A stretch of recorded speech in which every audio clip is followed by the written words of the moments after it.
tenemos la semana que viene a full para las clases que quedan y por repasos y lo que sea, que completa y recién en la siguiente, creo que está anunciado el parcial. Doctor, Sí, diga. ¿cómo está? Buenas tardes. Muy Le buenas quiero hacer tardes. una consulta. ¿Qué pasó que no tuvimos clases ayer? Ah, no sabía que no habían tenido clase. No tuvimos. Eh, ¿No les han avisado? Bueno, gracias por avisarme. No nos avisaron nada. O sea, yo, por ejemplo, yo no pude escribir a la doctora Petra porque estaba trabajando y no tenía tiempo, no podía agarrar el celular. Y no sé quién más tiene su número. Y al final no tuvimos clase. Y ni siquiera ella tiene mi número y ni siquiera me lo envió a mí el link. La desconozco por completo, justo estuve viajando todo el día de ayer, así que no tuve contacto con ellos, pero no lo sabía, ya lo voy a hablar.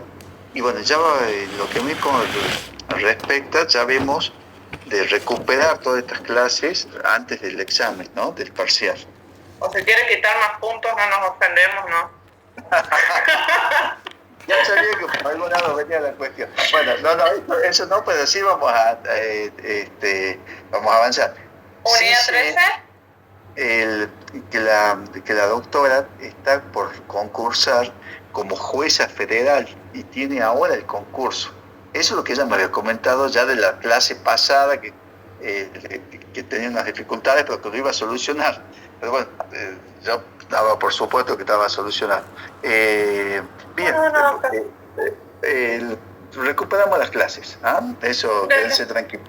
No hay problema, gracias. Bueno, bien.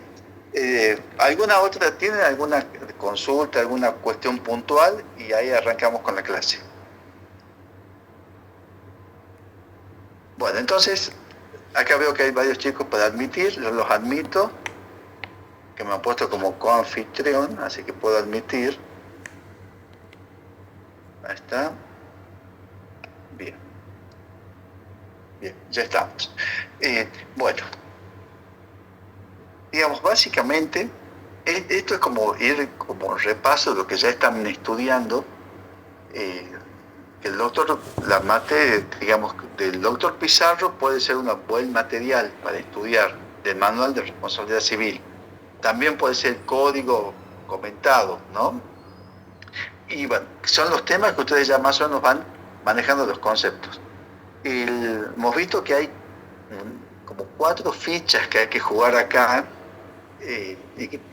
y que se tienen que conjugar para que haya responsabilidad civil. Una es la antijuridicidad. Esto les repito para que ustedes lo vayan machacando. La antijuridicidad. La segunda, el daño. La tercera, la relación de causalidad. Y la cuarta, el factor de atribución. Que ya hemos visto el factor subjetivo, que es el que encaja en todo este sistema. Porque esto originalmente ha sido pensado como una valoración de conductas. Por eso es una responsabilidad subjetiva, personal del agente, que este agente realiza un acto, que ese acto es reprochable. Para que yo le pueda reprochar, necesito previamente que sea un acto voluntario, intención de miente, intención de libertad. Sobre ese acto voluntario le puedo reprochar culpa, ya sea imprudencia, negligencia o impericia, o dolo, como factor un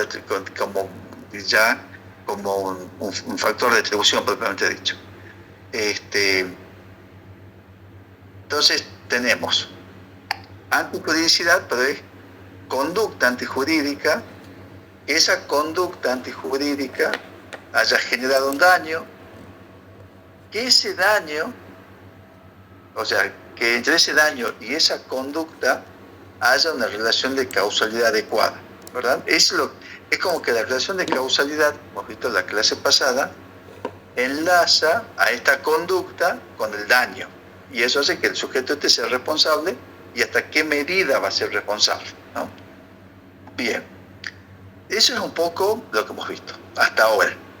Y hemos visto el factor de atribución, de la culpa.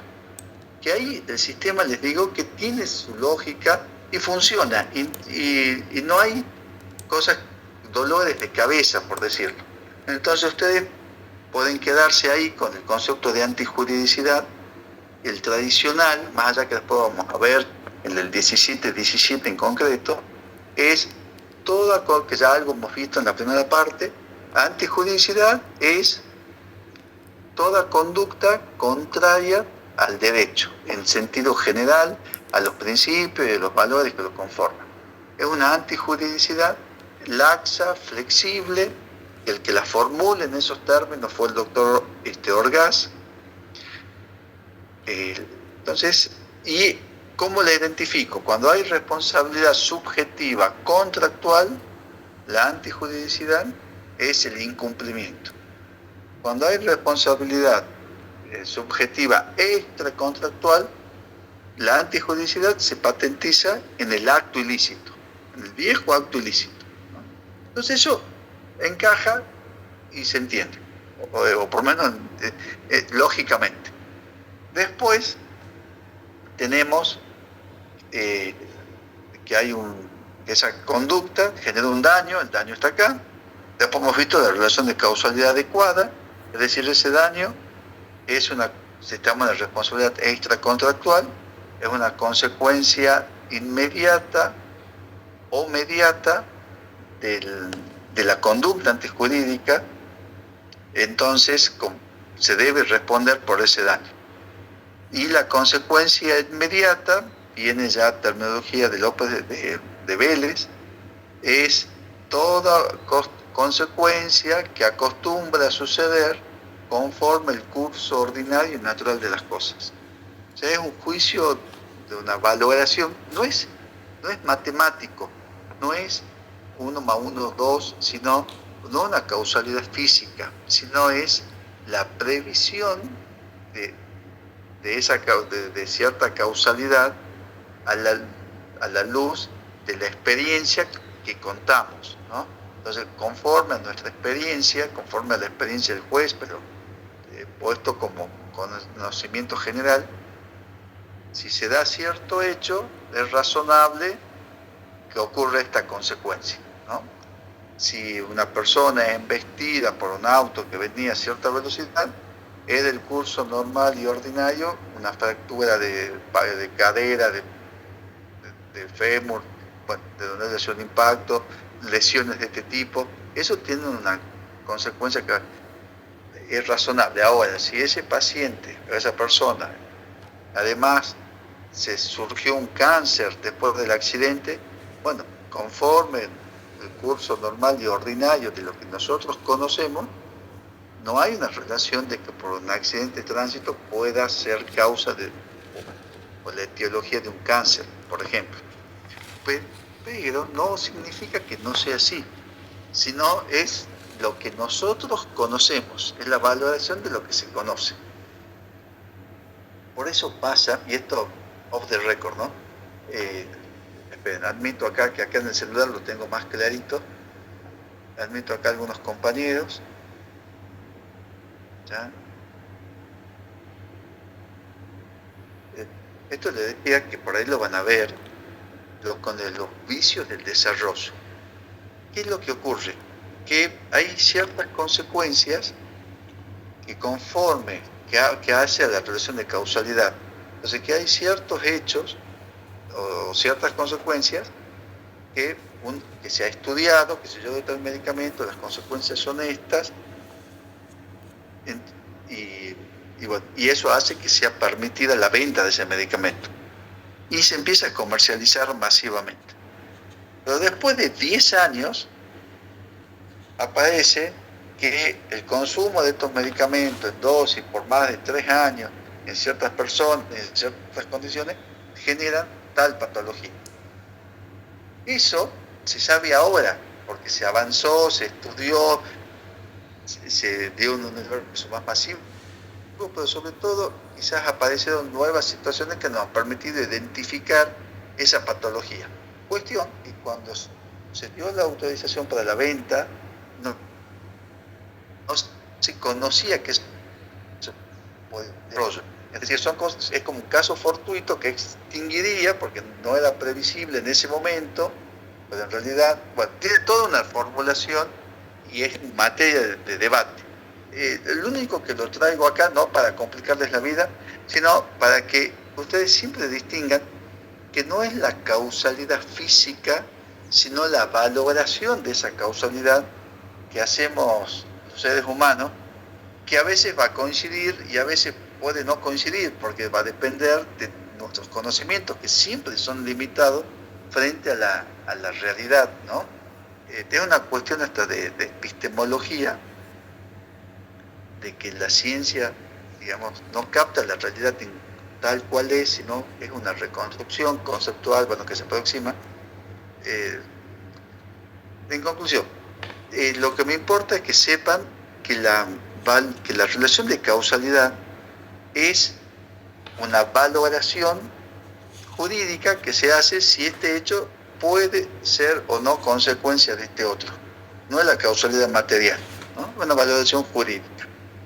Y que esa valoración está muy ligada y muy vinculada con la valoración que hacemos con la culpa, porque en definitiva estamos previendo si esta consecuencia puede ocurrir o no de este hecho, pero la gran diferencia es que en un caso de la culpa la valoración es circunstanciada, en concreto, etc. En cambio acá es una valoración en abstracto, de lo que acostumbra a suceder en esa situaciones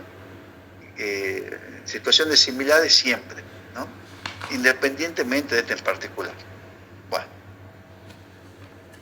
entonces ya más o menos digamos que podemos tener cómo vamos armando las piezas. Pero para que sigan armando sus rompecabezas tienen que saber que hay ciertas cosas que rompen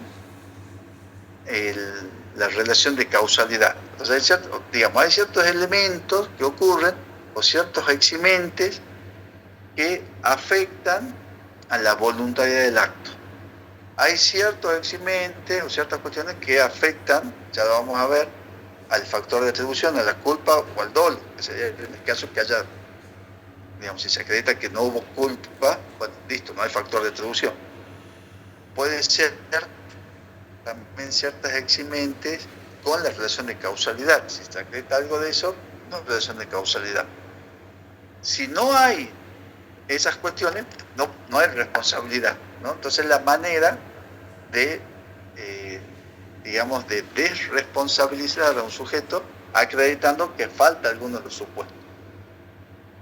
Bueno, ahora, ¿cómo?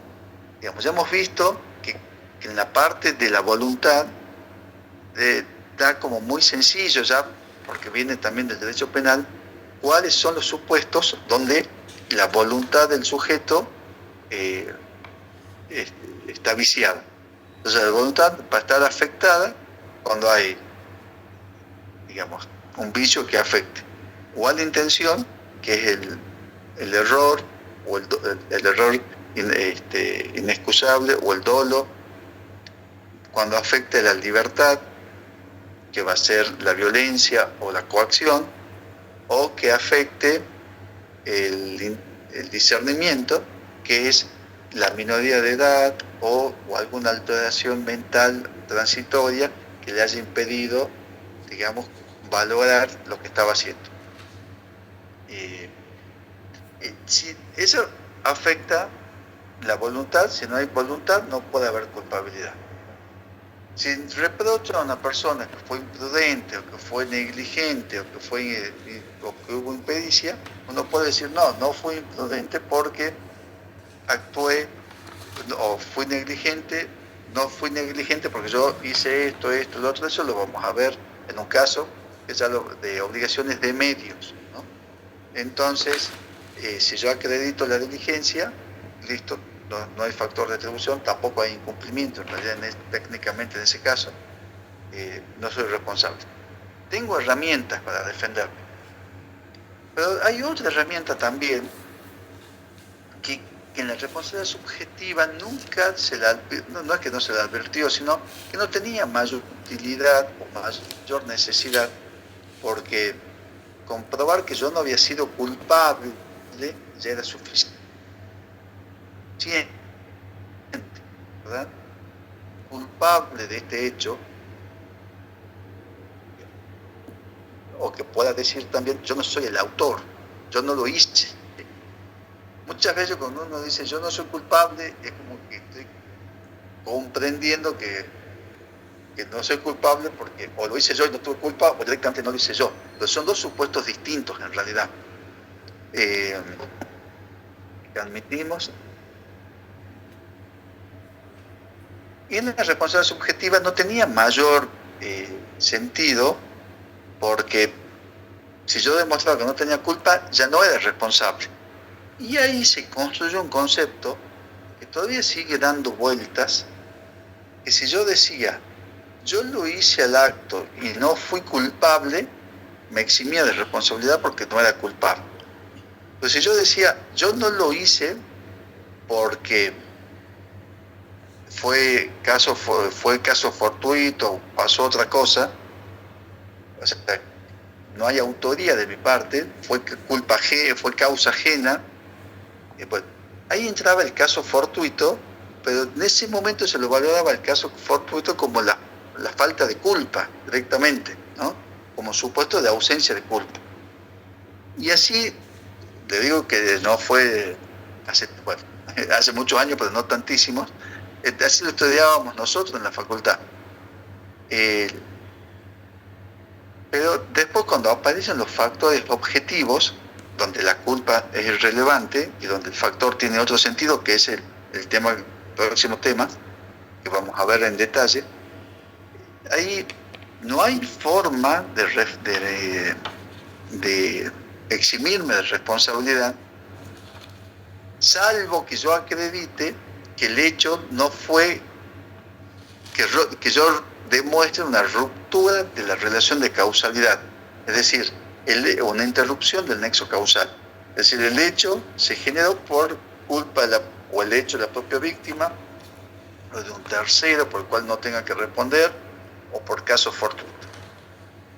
Entonces ahí es donde aparece el eximente donde empieza a tener mucha utilidad, ¿no?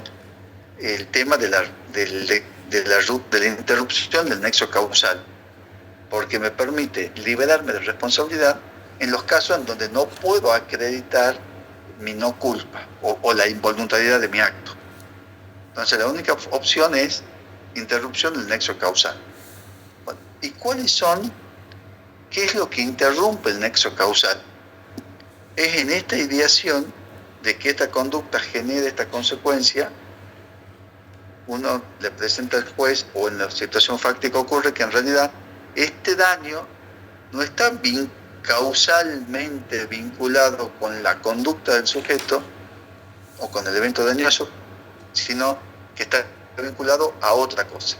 Esa otra cosa ¿qué puede ser? Eso lo dice el artículo 1722. Nos habla, que por acá lo tengo.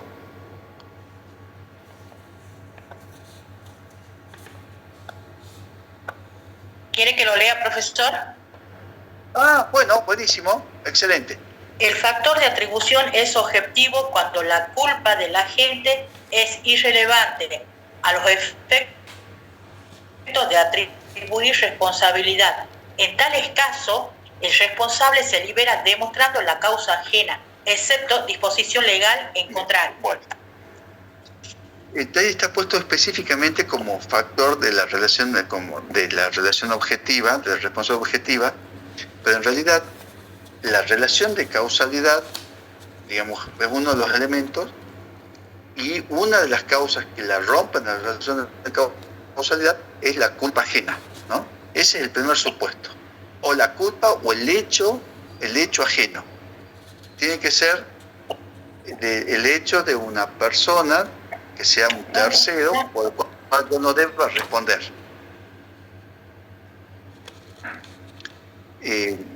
¿Sí? ¿Me iban a decir algo?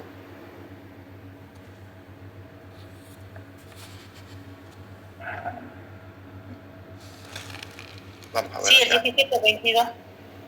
Bien, perfecto. Después,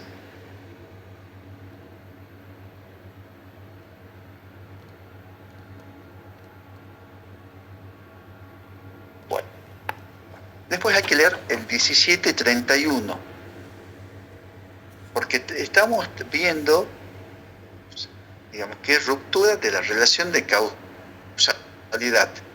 Entonces, hay un hecho, digamos, hubo un accidente de tránsito. Bueno, esta es responsabilidad objetiva. Manejemos la responsabilidad objetiva como ejemplo. Un accidente de tránsito donde esta persona que venía conduciendo un camión, digamos, atropelló a un ciclista, ¿verdad? Entonces, ya vamos a ver la responsabilidad objetiva. Está el evento dañoso, el hecho que se embistió, el accidente de tránsito en sí sería el evento dañoso.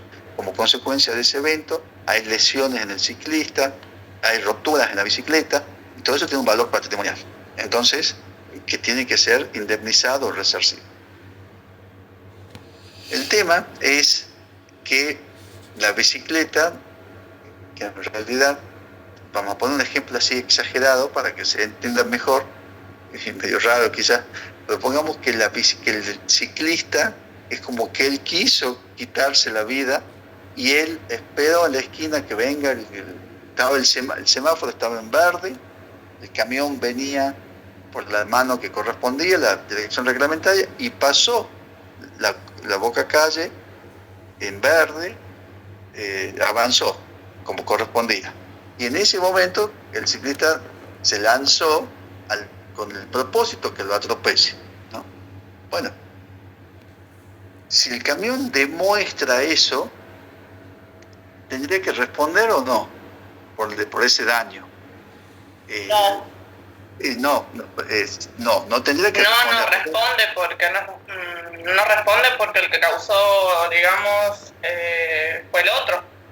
Fue el tercero. Claro, la bicicleta. Exactamente. Ahí no responde porque el que causó, él diría, miren, el accidente en realidad, la causa eficiente de este accidente, no fue por las cosas riesgosas que el camión, o no fue porque yo iba con más velocidad o lo que fuera, sino fue la decisión de esta persona que deliberadamente se arrojó bajo la rueda del camión con su bicicleta. Bueno, eso sería... Ahí no, doctor, ahí no operaría lo que es la imprudencia. Lo que pasa es que estamos, en este caso, es un factor, claro, ya está bien en este punto, ya lo voy a hacer ya lo vamos a ver desde una óptica, que está bien lo que usted apunta. Desde el punto de vista del lado de la responsabilidad objetiva, el camión tiene que responder si es cosa riesgosa por los daños que le ocasiona la bicicleta. Y el de la bicicleta, si fuera cosa riesgosa que no lo es, tendría que responder por los daños que le ocasiona el camión. Ese sería el principio de la responsabilidad objetiva. Acá estamos analizando la relación de causalidad y lo que vemos es que el camión, digamos que la causa eficiente del daño, o sea, ese daño que es la rotura de la bicicleta, lo que esta persona se ha quebrado, etcétera, etcétera, en realidad no son consecuencia del camión, de la velocidad que viene el camión, o de alguna maniobra del camión, sino que son consecuencias directas de la propia decisión y de la propia maniobra que ha hecho la víctima en lanzarse bajo la rueda del camión. Entonces, es como que el daño no es que el del camión no sea culpable, porque no se valora la culpa, sino que el camionero no fue el autor del daño. El autor del daño fue la propia víctima, porque él mismo lo generó con esa conducta, ¿no? Entonces ahí habría una interrupción del nexo causal. Es decir, ¿sí? Diga. Por eso dice el 1731 que debe reunir los caracteres del caso fortuito cuando es hecho por un tercero. Tal cual. Ahí el código nuevo ha simplificado un poco y nos ha llevado a una simplificación interesante, porque el caso fortuito se puede interrumpir por causa ajena, que es el hecho de un tercero, digamos, o por por una causa ajena, que puede ser o un hecho de la naturaleza, o un hecho de un animal, que sea de la naturaleza, o puede ser por el hecho de una persona también. En este caso, del ejemplo sería el hecho de una persona, que es el hecho del ciclista. Este hecho del ciclista tiene que tener algunas,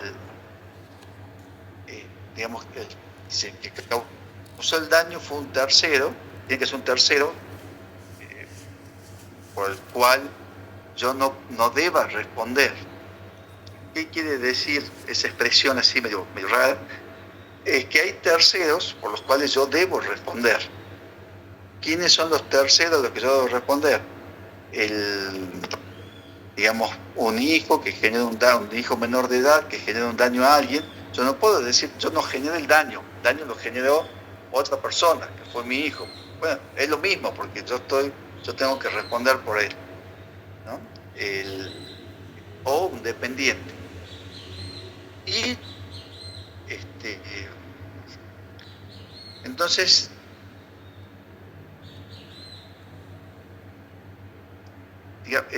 no es que el tercero no haya interrupción en nexos causales, sino que en esos casos el factor de atribución es otro, es el de garantía, ¿no? Es el segundo factor más importante que tenemos de atribución del responsable objetivo. Y estaba también el caso fortuito. Entonces estaba el hecho del tercero con estas condiciones y el caso fortuito.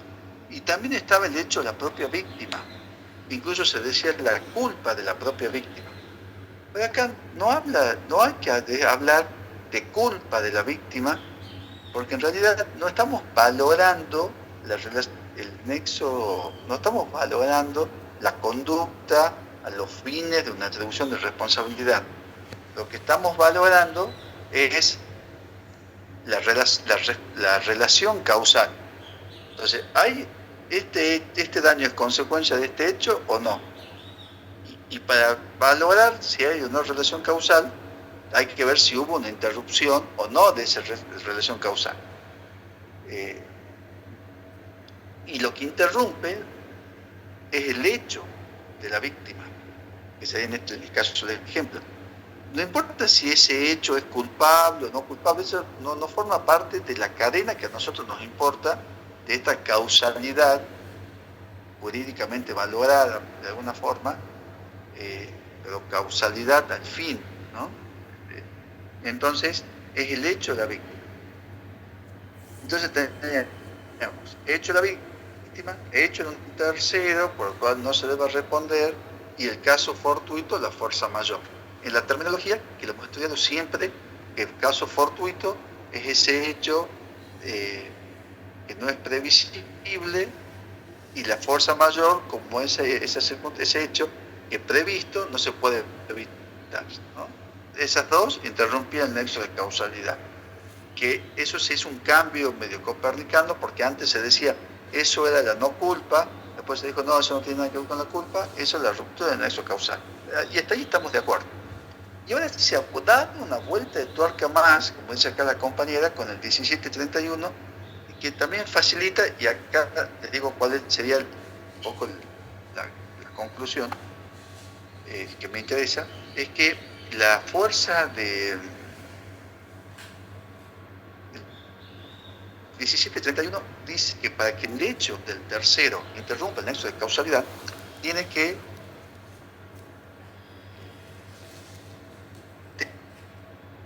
el hecho del tercero en sí mismo pasa a ser también un caso fortuito. O sea, el caso fortuito puede ser aquel acto de la naturaleza que no se puede prever o que previsto es inevitable, pero también pasa a ser cualquier acto, aunque sea de un tercero, que reúne esa característica de imprevisibilidad y de imprevisibilidad y de inevitabilidad. Entonces, ocurrido ese hecho, se rompe el nexo de causalidad. Y cuando, entonces, dicho todo esto, queda, como yo digo, siempre hay que tratar una solución sencilla. Lo que interrumpe el nexo de causalidad es el caso fortuito o la fuerza mayor. Eso es lo que interrumpe el nexo de causalidad. Ya sea que sea el caso fortuito o la fuerza mayor, técnicamente que hemos conocido siempre, o ya sea el hecho de la víctima o de un tercero que reúna las condiciones del caso fortuito o la fuerza mayor. O sea, en definitiva, interrupción del nexo causal tiene que ver con caso fortuito y fuerza mayor. Si se dan esas condiciones, el autor del daño no es la persona que estamos indicando, sino ese caso fortuito o fuerza mayor, ya sea un hecho de naturaleza o de un tercero con esas características. Entonces, en el caso del ejemplo, que el chofer del camión vaya a velocidad reglamentaria, que pase la luz verde cuando le corresponde, digamos, no es un hecho que acostumbre a suceder, que no es previsible, o que él no podría haber previsto que un ciclista se iba a arrojar deliberadamente bajo las ruedas del camión, porque eso no es lo que acostumbra a suceder, ¿no? Entonces no hay una relación, la consecuencia inmediata, no hay una relación de causalidad, como que ese hecho interrumpe la relación de causalidad.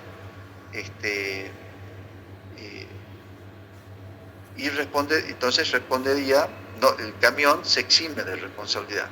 Ahora, ¿qué pasa si el camión, el ciclista queda internado, etcétera, con la bicicleta destruida, pero se recupera y después le dan el alta en el hospital? Y el camión, como consecuencia del impacto, sufrió un rayón en el guardabarro y se rompió con el freno de la bicicleta, le ha roto el guiño o la luz de posición que va en el paragolpe del camión. Y bueno, y eso llevarlo al chapista, el camionero va y le sale, por decir una cifra, de 100.000 pesos entre el chapista, el repuesto o más también, y debe ser un poco más. ¿Podría el del camión reclamarle al de la bicicleta que le arregle ese guiño y ese guardabarro que se rompió culpa por razón, digamos, de ese accidente? Sí puede. Sí puede. Claro, podría, exactamente. Ahora, depende de la situación económica. Bueno, no tanto. Hola. ¿Sí, profe? Sí, listo. No, se me apagó el celular y me quedé sin batería, pero no tengo batería todavía. Nos olvidemos de la situación económica. Eso apunta a un factor de atribución de equidad, que ya lo vamos a ver bien en detalle. Nos olvidemos por eso por ahora. La responsabilidad, más allá que todavía no, que les quiero profundizar un poquito de la responsabilidad objetiva, pero ustedes ya lo vienen estudiando. La responsabilidad del camión, eventualmente, con respecto al ciclista, ¿sería tipo objetiva o subjetiva? La del camión. ¿Cómo la podremos valorar? No olvidemos del camionero, no olvidemos del chofer. Hablemos del dueño del camión, del titular registral del camión como cosa riesgosa. ¿Sería una responsabilidad objetiva o subjetiva? Es objetiva. Estamos totalmente de acuerdo. Bien. Ahora, la responsabilidad del ciclista para arreglarle el camión al camionero o al dueño, ¿sería objetiva o subjetiva? Subjetiva. Porque ahí hay que analizarlo. Desde mi punto de vista sería subjetiva, porque hay dos soluciones posibles. Una alternativa Mire, la responsabilidad objetiva, uno de los factores de atribución más importantes es el riesgo, es que la cosa sea riesgosa. Entonces, si se trata de una cosa riesgosa, se responde objetivamente. Entonces, si chocan dos autos entre sí, el fenómeno funciona, que dicen, bueno, el auto es una cosa riesgosa. Entonces, este Fiat Uno, por poner un nombre, que chocó con un Mercedes-Benz, este Fiat Uno tiene que reparar los daños que le ha ocasionado al Mercedes-Benz, ¿no? Porque esta es una cosa riesgosa y le ha generado daños a él. Y a su vez, el del Mercedes-Benz le tiene que, porque como consecuencia del choque, digamos, el Mercedes-Benz se le rompió un guiño, entonces este Fiat Uno tiene que reparar el guiño. Y a su vez, en ese impacto, se le rompió el guiño al Mercedes-Benz, pero se le rompió el paragolpe y la parrilla al Fiat Uno. Entonces el Mercedes le tiene que arreglar la parrilla y el paragolpe al Fiat Uno. Entonces como que cada uno repara al del otro. Y acá viene el tema, ¿qué pasa si el accidente en realidad ocurrió porque uno no respetó uno pasó el semáforo en rojo, por ejemplo, y el otro venía bien? Entonces el del Fiat Uno pasó el semáforo en rojo. Entonces ahí el hecho del Fiat Uno no es atributivo de la responsabilidad, no es que porque el Fiat Uno pasó en rojo tenga que reparar. No, el Fiat Uno pasó en rojo. Entonces, como el Fiat Uno pasó en rojo y él fue la causa eficiente del daño, en realidad lo que está haciendo es romper la relación de causalidad con respecto al Mercedes-Benz, de modo tal que el dueño del Mercedes-Benz quede eximido de pagarle, porque el Mercedes-Benz dice, no, yo no soy autor, no soy el causante del daño que sufrió el Fiat Uno, porque ese daño lo sufrió él mismo, porque pasó estando en rojo, etcétera, etcétera, hubo imprudencia, si quiere, pero toda esa imprudencia o esa culpa de él, en realidad no nos interesa, porque acá es responsabilidad objetiva, sí interesa, no para tener responsabilidad, sino interesa como un eximente. Es decir, el Mercedes-Benz se exime de responsabilidad porque esto rompe el nexo de causalidad. Y al romper el nexo de causalidad, no importa si hay culpa o no, lo que nos importa es el hecho del auto, que fue el que terminó siendo de alguna manera la causa eficiente de ese daño. Entonces, el Mercedes-Benz no tiene que pagarle al Fiat por tal cosa. Pero el Fiat sí tendrá que pagarle al Mercedes-Benz los daños, pero no le tendrá que pagar porque él fue culpable del accidente. Le tiene que pagar porque es una cosa riesgosa, y como es cosa riesgosa, tiene que hacerse cargo de los daños que ocasione. La culpa de él hace que el del Mercedes no le pague a él, ¿no? Que actúa como nexo, actúa como una eximente y como una ruptura del nexo causal, como una interrupción del nexo de causalidad. Bueno, si las dos cosas fuesen riesgosas y no hay culpa de ninguno, porque los dos venían en regla y los dos venían bien, pero bueno, son cosas riesgosas y puede ocurrir un accidente, en ese caso, el Fiat Uno le tiene que pagar al Mercedes y el Mercedes le tiene que pagar al Fiat Uno. Y así funciona, digamos, el sistema de la responsabilidad objetiva. En el caso que nos ocupa a nosotros de la bicicleta, lo que tenemos que ver es si la bicicleta es o no una cosa riesgosa. Si la bicicleta es una cosa riesgosa, ahí podemos decir los daños que ocasione de la bicicleta tiene que responder porque objetivamente. Si determinamos que la bicicleta no es una cosa riesgosa, tendremos que ir al factor de atribución de la culpa, ¿no?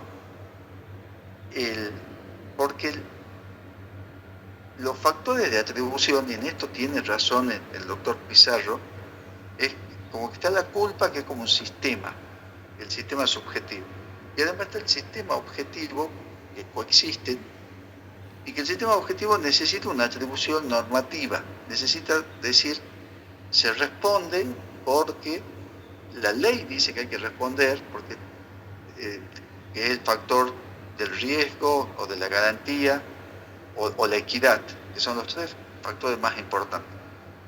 Entonces hace falta una atribución normativa, pero a su vez, y esto es lo que lo hace interesante y muy amplio, es que son conceptos elásticos, conceptos flexibles, porque decir que yo respondo por el riesgo de la cosa, digamos, un articulito 1757 que está en el Código Civil, son 2 renglones y eso es lo que a ustedes le va a dar el fundamento de su demanda. Pero ustedes van a tener que decir, esta cosa es riesgosa. Y ahí, para determinar qué es riesgoso y qué no es riesgoso, la jurisprudencia ha sido muy amplia y el sistema nuestro, tanto en la doctrina, también es amplio y es flexible. Y acá volvemos un poco a la esencia de todo, y es que hay que ver en cada caso concreto, hay que valorar si una cosa es riesgosa o no.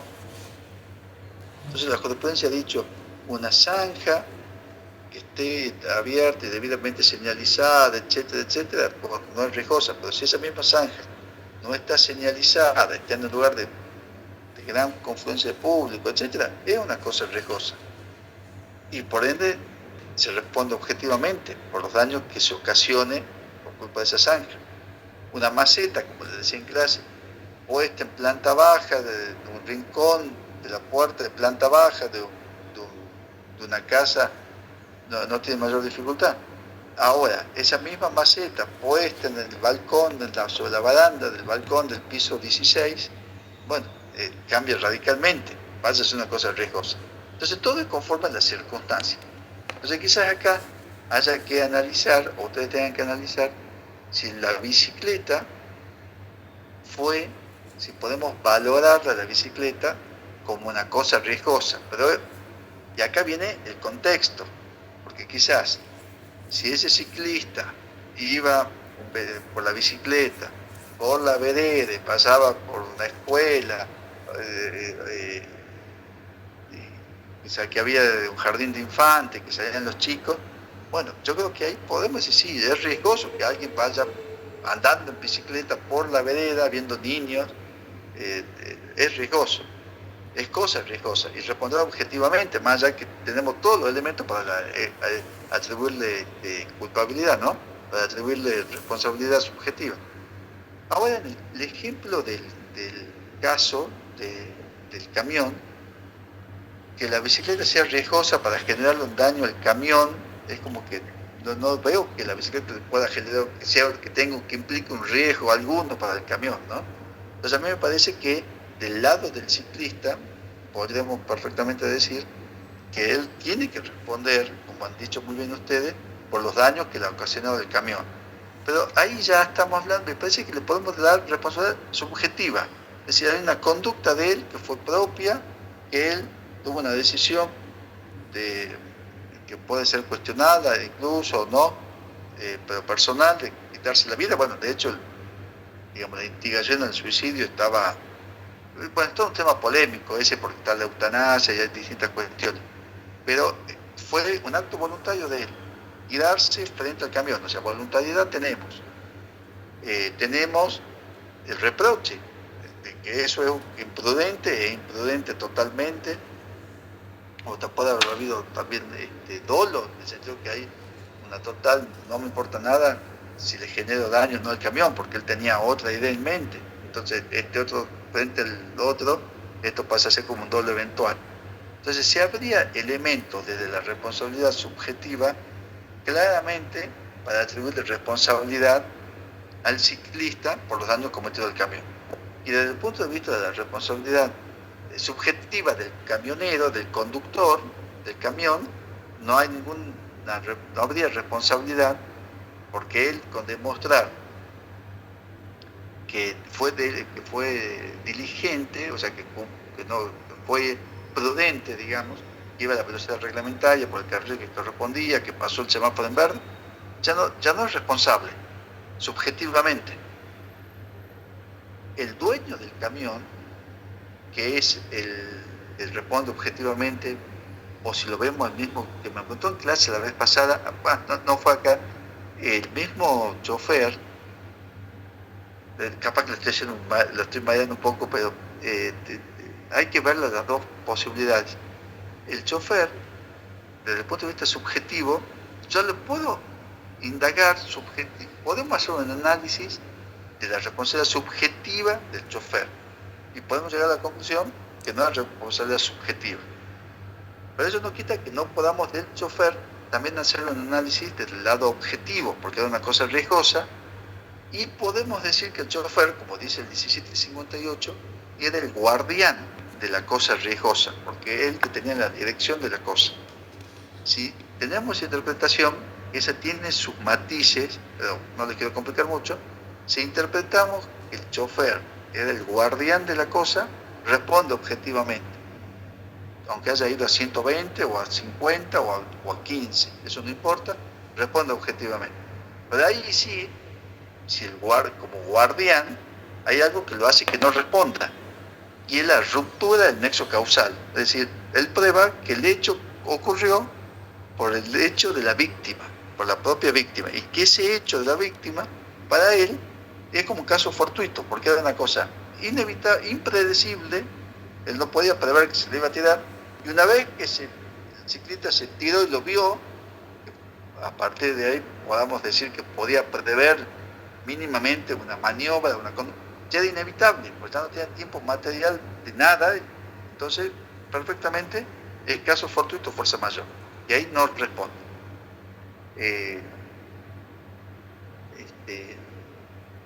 Bueno, entonces, digamos un poco,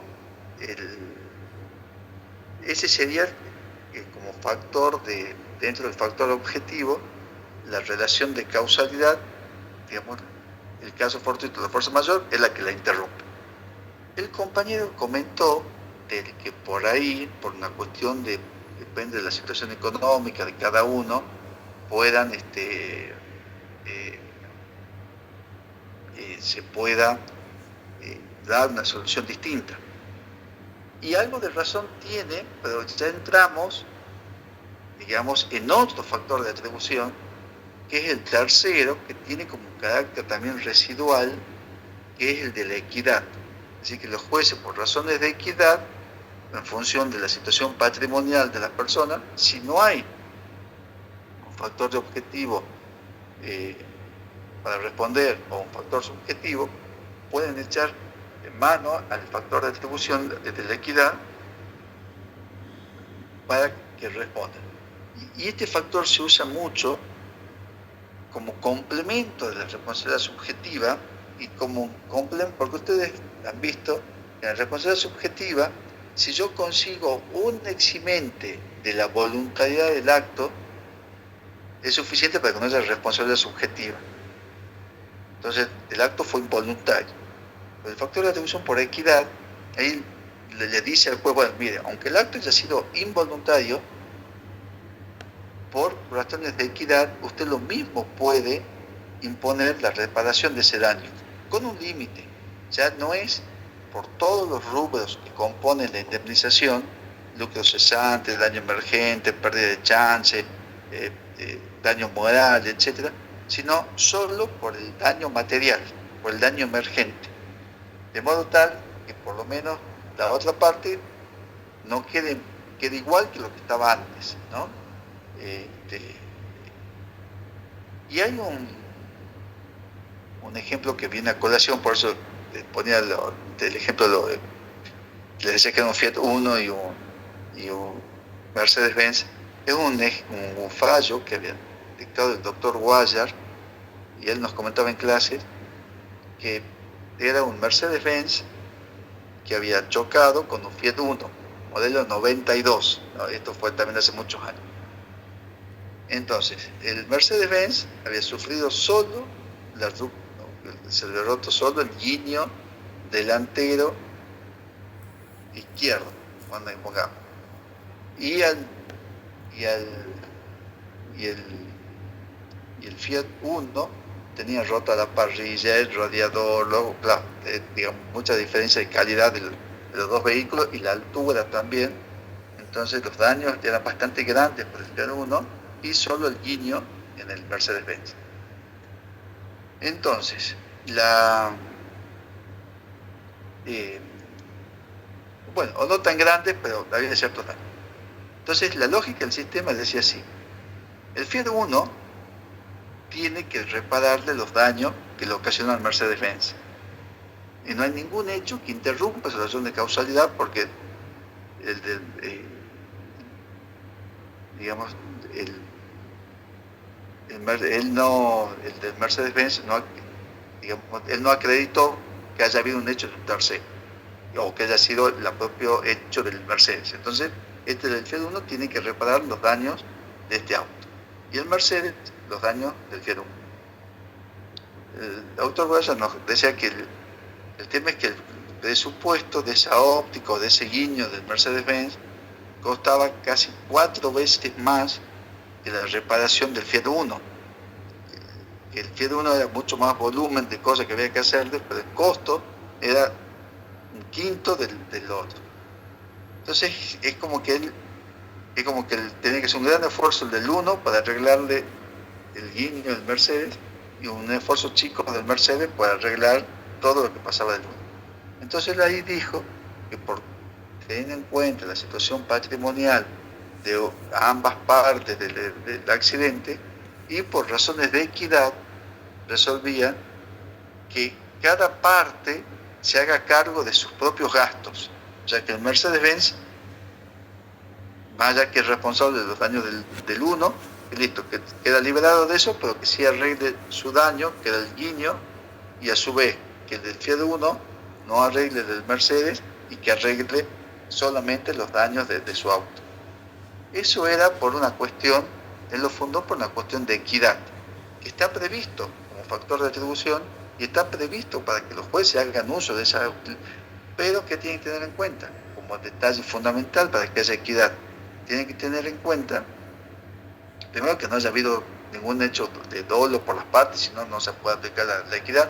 No es el caso, este es un caso de responsabilidad objetiva, de vicio, donde no se valora la conducta incluso, y tenía que tener en cuenta también la situación patrimonial de las dos partes del evento dañoso. Entonces, en función de la situación patrimonial, podía resultar que para uno hace un enorme esfuerzo tal cosa y para el otro un mínimo esfuerzo, entonces por una cuestión de equidad se podía como igualar. Entonces le pareció que era más equitativo, sin deslindar la responsabilidad de cada uno en el accidente, y cada uno repare su propio vehículo, ¿no? En factor de la atribución de equidad, que es un poco el ejemplo que puso el compañero al comienzo sobre tener en cuenta los valores del patrimonio. Eso, tener en cuenta los valores, la conclusión, para que ustedes tengan en cuenta el valor de un patrimonio para fijar o no una responsabilidad, no va por ese lado, porque la responsabilidad tiene otros principios que la regulan, que lo hemos visto.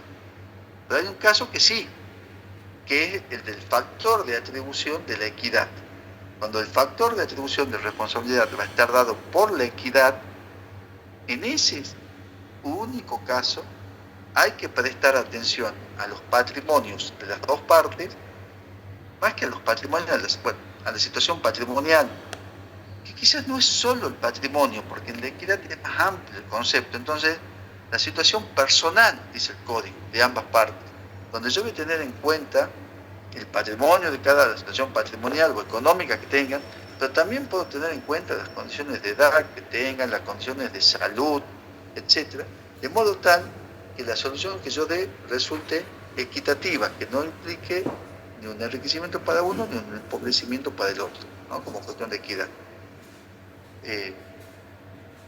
Bueno, eso es el factor de atribución, digamos,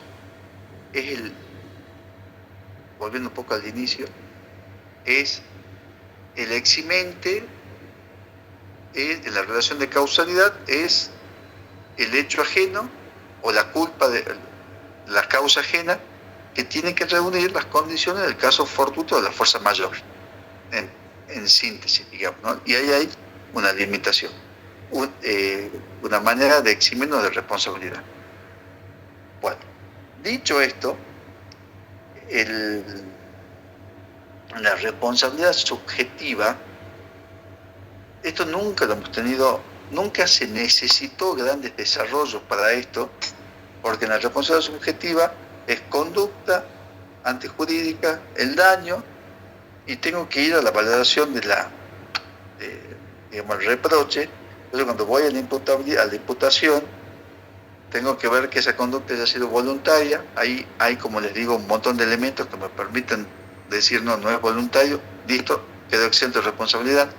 O si voy a la culpa, puedo decir no soy culpable porque actué diligentemente o qué sé yo. Y también se solía decir no soy culpable porque la culpa fue del ciclista, en el ejemplo que les puse. Y listo, y se terminó. Y se decía que la causa fortuito, o el caso fortuito o la fuerza mayor eran como la culpa, y la ausencia de culpa era el caso fortuito de la fuerza mayor. Y ahí cerraba el sistema. Bien. Bueno, ahí, digamos, podemos dar como concluyendo una idea. Ahora les paso a la segunda idea. En la segunda parte, para que después lo acomodamos a todo. ¿Cuál es la segunda idea que tienen que tener? Que la responsabilidad subjetiva no hizo aguas, digamos, no en el sentido que no resultó, a medida que los avances tecnológicos y técnicos primero y tecnológicos han surgido eventos dañosos, bueno, esto ya hace 150 años atrás, que la responsabilidad, que los parámetros de la responsabilidad subjetiva no daban solución. Entonces han aparecido otros elementos, otras razones o otras buenas razones para decir este daño tiene que ser resarcido. Y acá como idea, también para que ustedes lo puedan razonar o entender, es que el daño, siempre estudiamos, yo un poco también lo comentaba en clase, siempre decimos que el daño se resarce, que el daño se indemniza, que la persona queda indemne. Y en realidad, el daño no es cierto que se indemnice. El daño, digamos, se indemniza, obviamente. Pero cuando uno paga una indemnización, lo que está ocurriendo en realidad son dos cosas que les comentaba un poquito en la clase pasada. Primero, que pongamos que el caso que haya sido un accidente de tránsito real, que el camión haya atropellado al ciclista, no que el ciclista se haya tirado deliberadamente, sino que el camión lo atropelló. Bueno, en ese caso, el del camión, el dueño del camión o el propio chofer, tienen que pagar el arreglo de la bicicleta, pagar los daños del ciclista, etcétera, etcétera. Bueno, si pagan todo eso, uno dice, listo, el daño fue reparado desde el punto de vista del ciclista. Pues son dos cuestiones que no son tan ciertas. En primer lugar, no es que el daño fue reparado y que ya no hay más daño. En realidad, ahora el camionero tiene en su cuenta, como yo les decía, en su patrimonio, tiene todo lo que él gastó para arreglar eso, ya que antes lo tenía, ya sea que lo haya tenido ahorrado, ahora ya no lo tiene, o si no lo tenía tuvo que endeudarse y ahora tiene una deuda que tiene que pagar para poder devolver el daño que ha tenido que indemnizar. Entonces eso llega a una consecuencia que es bien interesante, y es que se dice que el daño en realidad no se repara, sino que se traslada. Es decir, es bien interesante desde el punto de vista jurídico, digamos. Es decir, el daño en realidad se trasladó. el daño que sufrió el ciclista fue monetizado, cuantificado en dinero y se trasladó al chofer del camión o al dueño del camión. Entonces el daño se trasladó.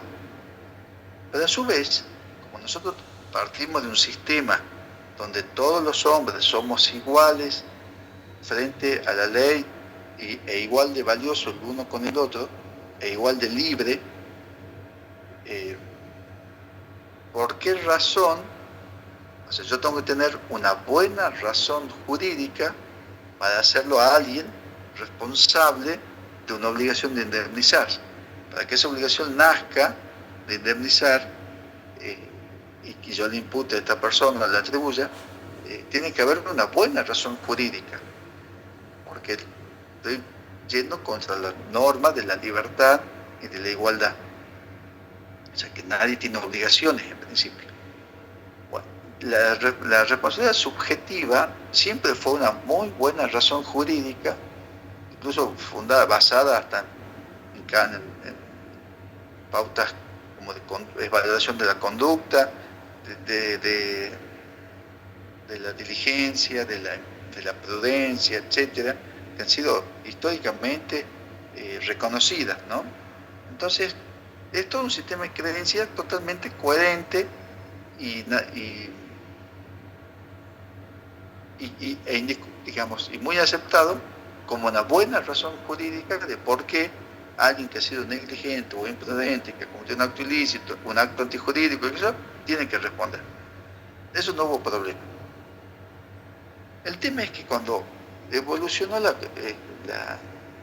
medios de producción y empezaron a haber nuevos tipos de daños que no eran, que la respuesta subjetiva no nos daba solución, ahí se empezó a valorar que esa caldera que yo les decía que explotó en un ingenio y que dejó un montón de gente lastimada, damnificada, casas rotas, etc.,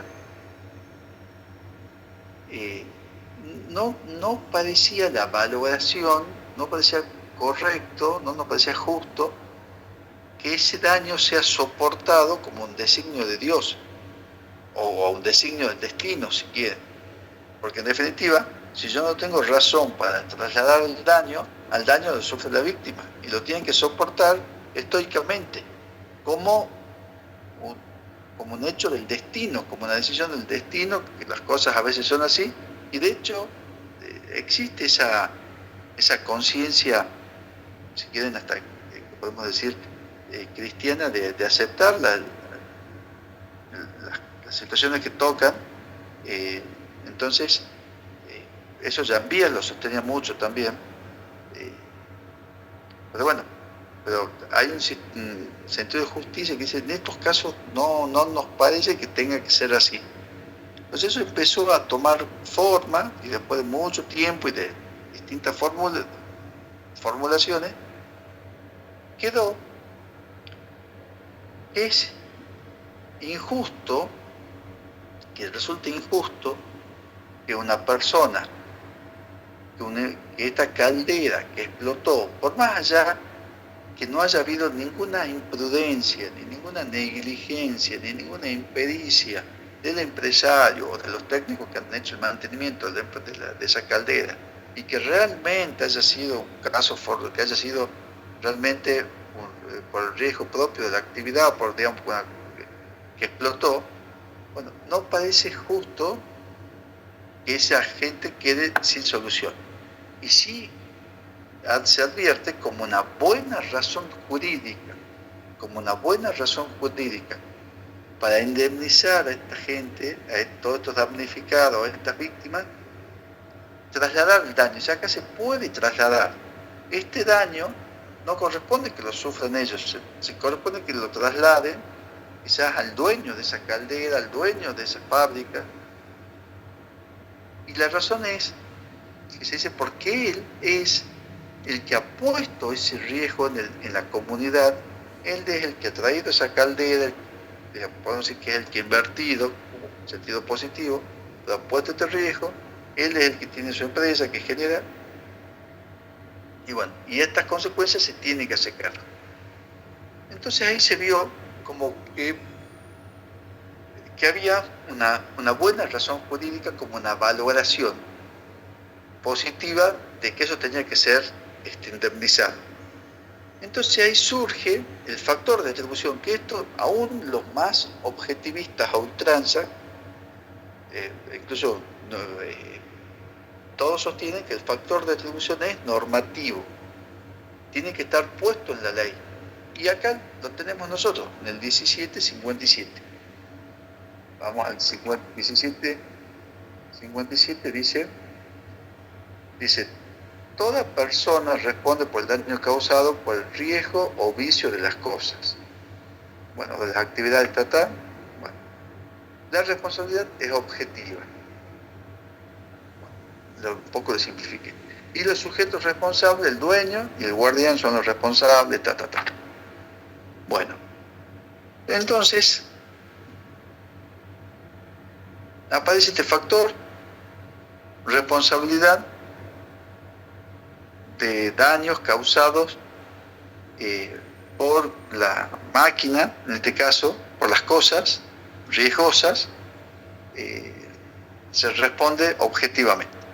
Entonces, hay un giro que por ahí no está todavía volcado cuando le estudiamos en general a la materia, y el primer giro que ustedes advierten es que acá ya no estamos valorando la conducta, porque ya no estamos imputando responsabilidad al empresario por una conducta de él, sino le estamos atribuyendo responsabilidad por el hecho de una cosa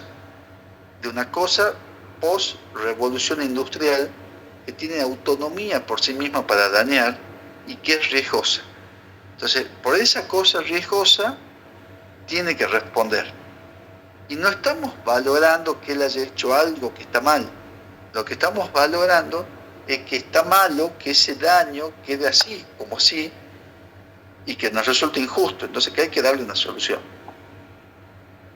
Entonces, esto nos lleva a decir, en la responsabilidad objetiva, en líneas generales, o por lo menos la responsabilidad por el riesgo, ya no hay conducta, sino que es otra cosa. El factor de atribución tiene que estar expreso, que está puesto acá. Entonces, y sí, ya voy por ese temita, si les hago una pequeña acotación. No acotación, sino como para que lo terminen de ampliar el concepto, de entender. Pero tenemos un factor normativo. Entonces, pasa esto, se lo aceptó en el año 68, lo introdujo Borda, hubo muchos cuestionamientos, lo terminó aceptando, viene el Código Civil nuevo, se lo incorpora, concretamente está totalmente aceptado. Estos conceptos de responsabilidad objetiva también han hecho poner luz y claridad en otro que estaba resuelto, pero con otros parámetros conceptuales, que era el del hecho del tercero. En el hecho del tercero, por el cual yo debo responder, que es los dependientes y los hijos, yo le decía en la clase que se le daba una mascarada, por decirlo así, la responsabilidad subjetiva. Entonces, la responsabilidad subjetiva cubría eso porque respondía el padre o respondía el principal por culpa. La culpa era o porque había elegido mal o porque no había vigilado como correspondía. El tema es que esa culpa se la presumía sin admitir prueba en contrario, iure de iure. Entonces, por más que él pruebe que había sido diligente en el momento de la selección del personal, o que había tenido vigilancia, o lo que fuera, y que él no tenía ni culpa, ni negligencia, ni imprudencia, ni nada en el tema, lo mismo respondía. Entonces han dicho, bueno, en realidad, este cambio de figura, lo que está diciendo, es que no es que esté la culpa en juego acá, es una responsabilidad objetiva. Y él no va a responder solo si ha rupto el nexo causal. Entonces, se dice, se sigue dando la misma solución, pero el argumento es distinto. Va a responder el principal por los hechos que hagan sus dependientes, va a responder el padre por los hechos que hagan por los daños que hagan sus hijos, los daños que haga el dependiente, también el principal por los daños del dependiente, siempre va a responder por una cuestión de responsabilidad objetiva. El factor de atribución va a ser el de la garantía, porque si una persona, por ejemplo, yo contrato a una empresa, contrato para que vengan a mi casa, me pongan un aire acondicionado, una empresa que reconoce en el medio, y van 2 operarios de esa empresa, y cuando van a mi casa roban una billetera que estaba ahí en el cajón a mano, o lo que sea. Bueno, yo en realidad no los conozco a estos operarios, y los dejo entrar es porque vienen por la empresa. Entonces, la empresa tiene como un deber, se juzga que es justo, o se valora, mejor dicho, que es justo y razonable que ese daño que se ha ocasionado tenga que ser trasladado a la empresa, porque la empresa es la que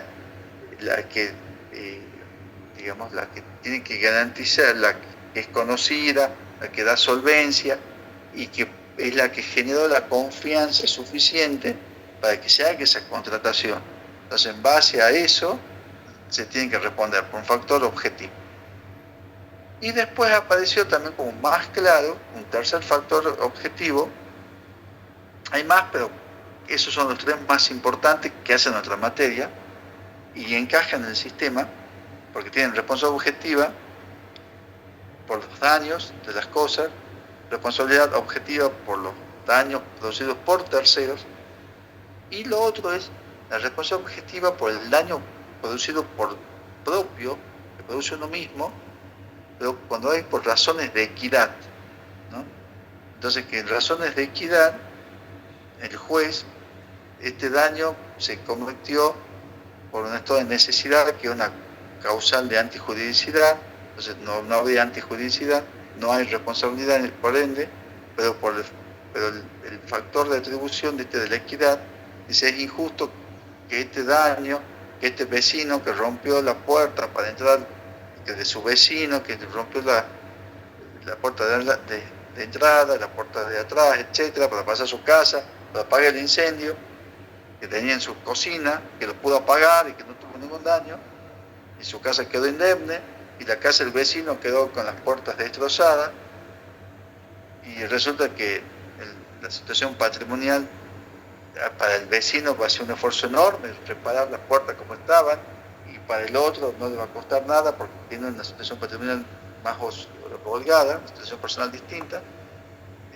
Entonces, por razones de equidad, yo impongo, el juez impone, que esta persona le repare esas puertas y le deje en condiciones. Solo eso, no más que eso, ¿no?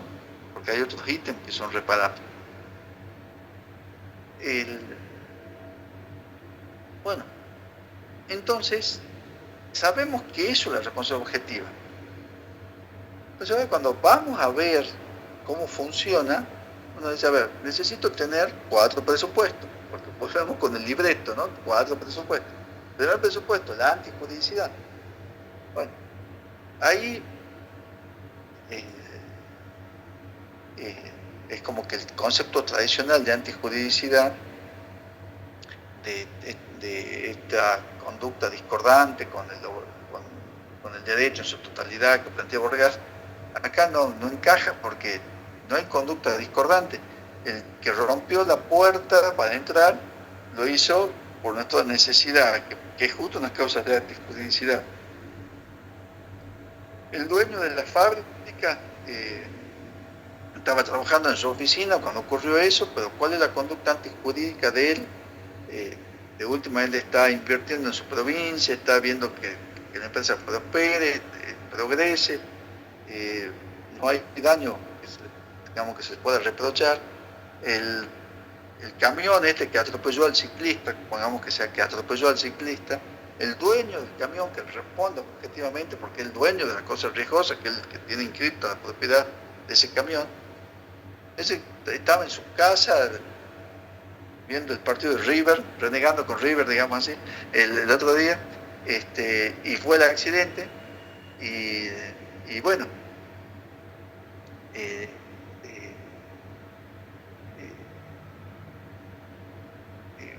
eh, tiene que responder cuál es la conducta antijurídica, ¿no?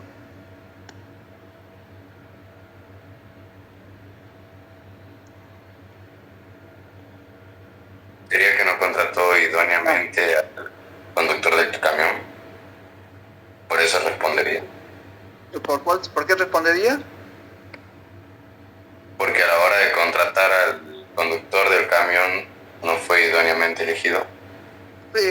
No, porque él dice, mira, yo en realidad, cuando lo contraté al camión, al chofer del camión, contraté a una empresa de recursos humanos de Tucumán, la empresa fulana de tal, que tiene psicólogos de hace más de 20 años que están en el tema.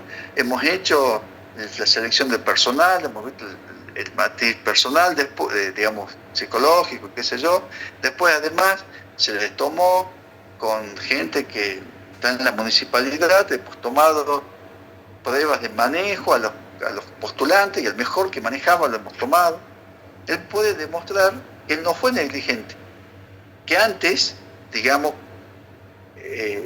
Vélez le decía que esa prueba es iure de iure, ¿no? Ahora, ¿cuál es lo que se ha sincerado? Dice, no, bueno, en realidad no responde por eso, responde porque él es el dueño de la cosa riesgosa y bueno, y la buena razón jurídica es que si hay una cosa riesgosa que está puesta en el medio y genera un daño, que un poco la cosa riesgosa es susceptible de generar daño, es injusto, digamos, que esos daños queden como fatalidad del destino para las víctimas, y nos parece más justo que se traslade y lo repare él. Ese es el factor de atribución. O sea que en definitiva, hoy responde porque el factor de atribución objetivo, está puesto acá en el código, dice que tiene que responder, pero no es arbitrario, sino porque forma parte de una valoración que ese hecho no puede quedar así. Y ahí viene el punto, un poco apunta a esto, es que la definición de antijuridicidad, como estudiado siempre, es para la conducta, y acá no hay conducta que se pueda valorar, está puesto el foco en otras partes. Entonces como que cambia el foco, cambia la cuestión. Entonces se dice que de ahí viene el 1717, como que dice todo daño es antijurídico, salvo que haya una causa de justificación, como para decir, bueno, acá no importa la antijuridicidad, en realidad lo que importa es que haya un daño y todo daño va a ser antijurídico. Eso tampoco es suficiente porque el daño, ya lo vamos a ver bien el daño, es el daño a un derecho, a una lesión, o sea, previamente tiene que estar valorado como digno de tutela por el ordenamiento jurídico. Entonces no es el daño porque sí. Y en segundo lugar, ese mismo 1717 dice, salvo que haya un factor de justificación. Y hay casos en que hay un daño y hay un factor de justificación, que puede ser el estado de necesidad, que es un factor de justificación que quita la antijuridicidad. Pero sin embargo, el factor de objetivo de la equidad se da aún cuando hay estado de necesidad. Entonces es como que tampoco nos sirve el concepto ese, ni siquiera, pero esto ya es opinión mía, ¿no? Pero bueno, está ahí el 17-17. Lo que yo creo que, para simplificarle, es que en la responsabilidad objetiva, en realidad, el daño, esto es una tesis del doctor De Lorenzo, y es la explicación que uno viene escuchando, por lo menos leyendo, es que el daño, la antijuridicidad, está vinculada no con la conducta, sino más bien con el daño. Es decir, pero no es que el daño sea injusto, sino que se valora como injusto que ese daño no sea resarcido. O sea, es como que hay un sentido de injusticia, bueno, un daño injusto también sería la palabra. Es decir, es injusto que esta población, de esta gente de los ralos o del ranchillo, si quieren, esto yendo unos años atrás, que queden perjudicadas por la explosión de la caldera del ingenio San Antonio, que es el ingenio que estaba en Ranchillo. No, eso tiene que ser pagado por el ingenio. Corresponde que se haga cargo. Es el factor de retribución que está puesto acá, porque se valora como